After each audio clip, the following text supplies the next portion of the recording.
Hello everyone, I am Taran Saxena from 9C and you're watching Education for the Future.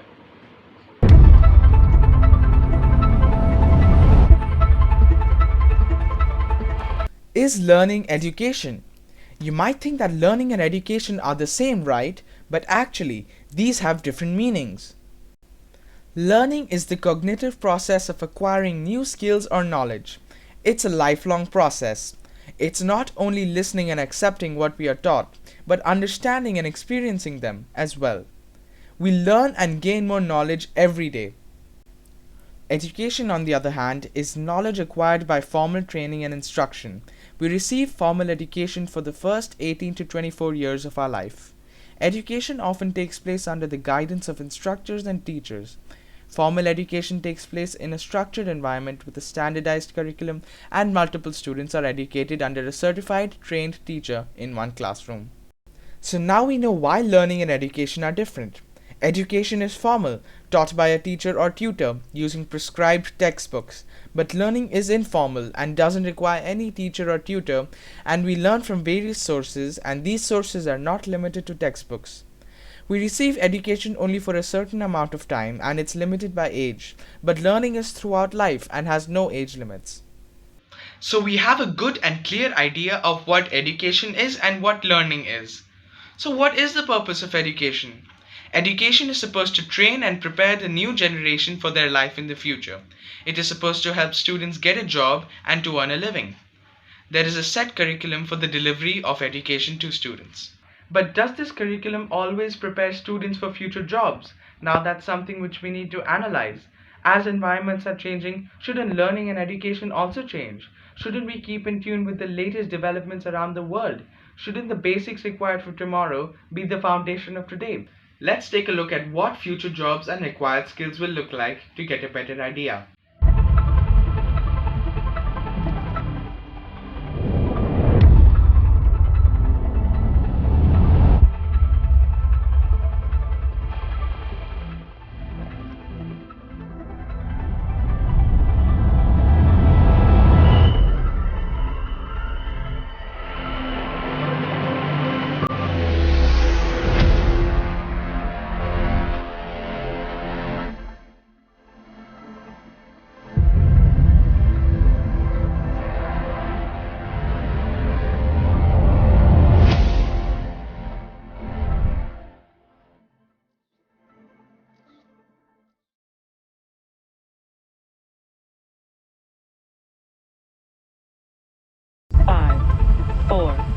3, 2, 1, 0.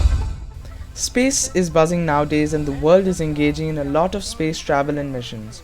SpaceX, ISRO, NASA, Blue Origin, etc. are launching many rockets in hope of making more discoveries and reaching longer distances. The demand for astrophysicists, scientists, and technicians will also increase since they are required to make space shuttles, satellites, and robotic missions succeed.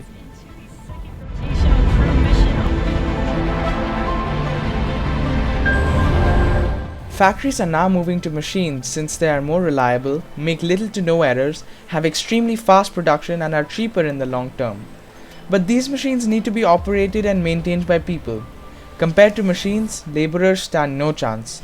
Most of the jobs before were labor, but now the demand for laborers in factories is decreasing.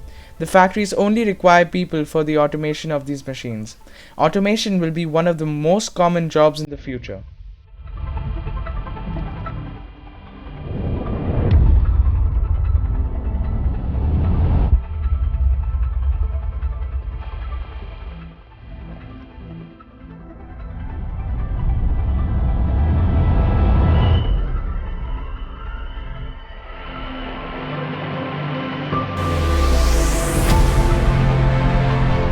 Logistics is the organization and implementation of a complex operation. It is the management of the flow of things between the point of origin and the point of consumption to meet the requirements of customers or corporations.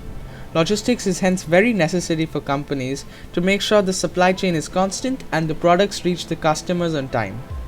People into logistics are in great demand, and the logistics industry isn't dying anytime soon.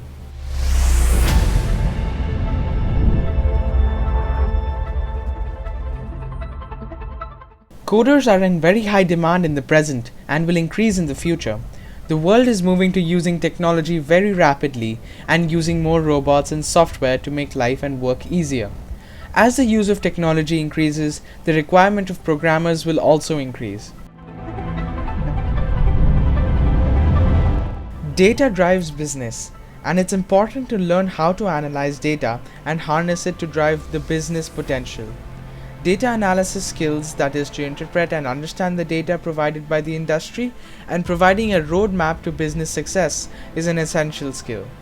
Future corporations are hunting for people to analyze data, and the demand is increasing rapidly.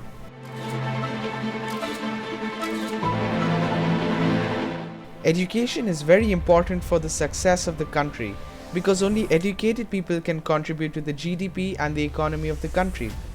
Uneducated people will lack the necessary skills to work in today's environment. India's population is the second highest in the world, but around 30% of the population is illiterate. Rural and urban education in India, although have the same urgency, the focus of each of these is different. Rural education has progressed, but a lot needs to be done to prepare for the future. Poor school infrastructure, poor quality of education, inadequate facilities like electricity, desks, chairs, provisions for digital learning and equipment, availability of trained teachers, books, and learning material are still roadblocks in advancing rural education. Special focus on these aspects needs to be given to bring these rural schools at par, and only then can they be taken to the next level where education can empower the students to be skilled professionals. Urban education in India still needs to provide a holistic approach to ensure imparting high quality education to achieve the ultimate objective of employment. It should pay adequate attention to practical knowledge and equip students with skills that enable them to perform well at any workplace. Instead, the education system is geared towards an exam-centric approach with an emphasis on rote learning. With cutthroat competition becoming a norm, students remain focused on activities which will help them secure high percentages. Looking at the future jobs like automation, robotics, engineering, programming, etc., teaching technology and vocational training is very important. But these are not taught in depth. A couple of workshops on the subject is not enough to equip students with skills enough to provide employment. The present curriculum is very similar and hasn't changed drastically compared to the curriculum 30 to 40 years ago, but so many required skills and jobs have changed. The curriculum has not kept pace with the present skills required for the industry. Let's keep our focus on some solutions. The need is to have students who are trainees 4.0, that is technicians, skilled workers, and IT specialists all rolled into one. Traditional tools and factories of tomorrow require trainees who need to learn a lot of new skills to be productive. But how do we achieve this, and what actions now will result in producing successful outcomes in the near future?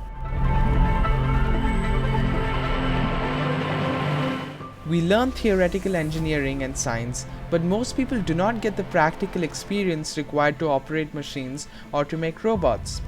Industry production is going digital, where all machines are networked with everything else, and where machines carry data and robots perform more complex functions. Industries need direct participation in the education system. Students need to be trained on the job and need to divide time between the classroom and the workplace. Vocational training needs to provide hands-on training which can be directly used in the industry.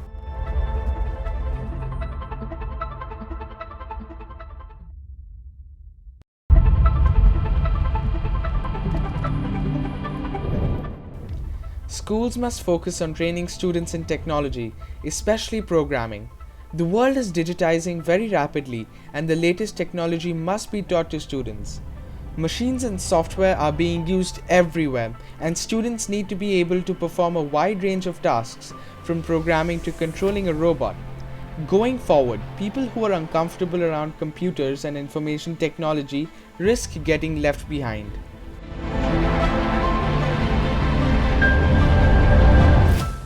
The education system is doing a fine job, but a few core essentials need to be revamped. These core essentials are changing over time since they depend on the future jobs.